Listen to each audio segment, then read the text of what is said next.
Installing your Wi-Fi light dimmer switch is simple. Turn off the power at the breaker. Then we'll walk you through wiring the switch, connecting it to the app, and using all its smart features. First, press the function module into the metal base. Listen for that click to confirm it's locked in. Connect the neutral wire and tighten the screw. Then hook up the live wire and the light wire. Tuck all the wires neatly into the wall box, secure it with the mounting screws, and finally, snap on the cover panel. Hear that click? You're all set. Now let's connect it to the app. Turn the power back on. Then press and hold the center panel until it starts flashing.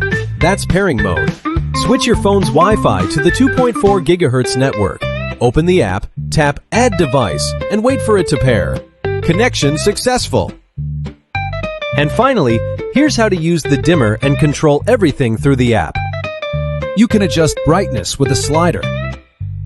Set schedules to turn the light on or off at specific times. Enable auto off with a delay timer. And define a custom brightness range. Tap the center button to turn the light on or off.